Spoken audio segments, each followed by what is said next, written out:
पूछा नहीं इन्होंने कुछ। अच्छा, वैसे कुछ पूछे तो हमारे को जल्दी आता है, बिना पूछे तो हमको सब। गुरुजी कैसा अनुभव रहा वहाँ पर? बहुत जीवन का सबसे आनंद का दिन था।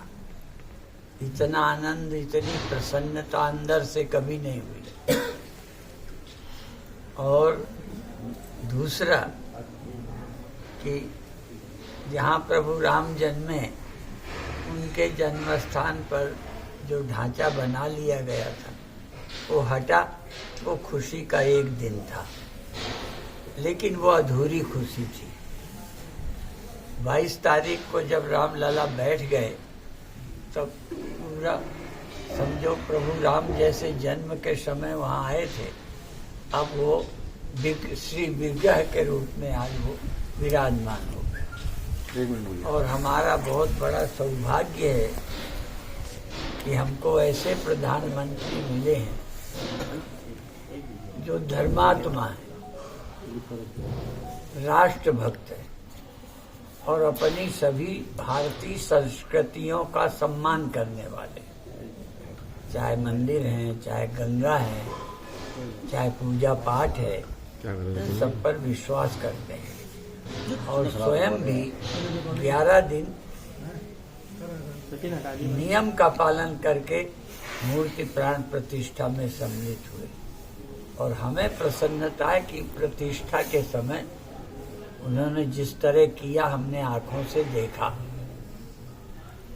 बहुत लोग थोड़ा पढ़ लिख गए तो इन चीजों का विश्वास ही नहीं करते, पर ये तो अलग अलग लोगों का है। हमारा विश्वास कि उन्होंने विधिवत प्राण प्रतिष्ठा की, सब मंत्रों को बोल बोल के।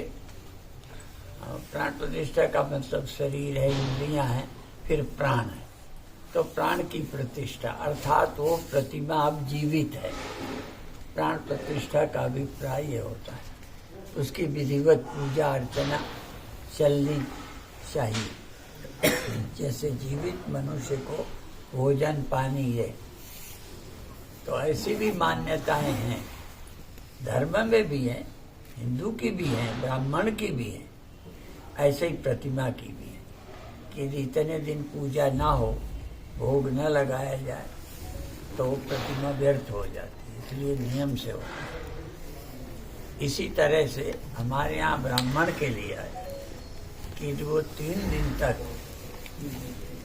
यज्ञोपवीत आदि हो जाने के बाद 3 दिन तक वो संध्या नहीं करता, स्नान नहीं करता, विधिवत उसका नियम, तो वो फिर शूद्र हो जाता है। तो यदि हम प्रतिमा का विधिवत अर्चन पूजन न करें तो प्रतिमा भी व्यर्थ हो जाती है। तो इस तरह से बहुत मान्यताएं हैं और हमें तो कितने 100 साल के संघर्ष के बाद तो सब इनको याद है। तो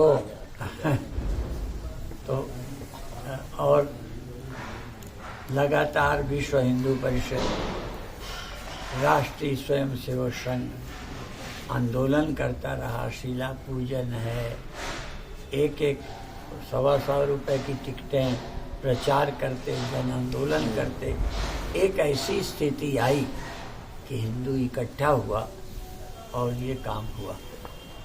और जब ढांचा गिरा तब भी महारानी सिंधिया मंच से, हम वहीं थे, हम भी मंच पे थे, हम भी बोले थे, तो उन्होंने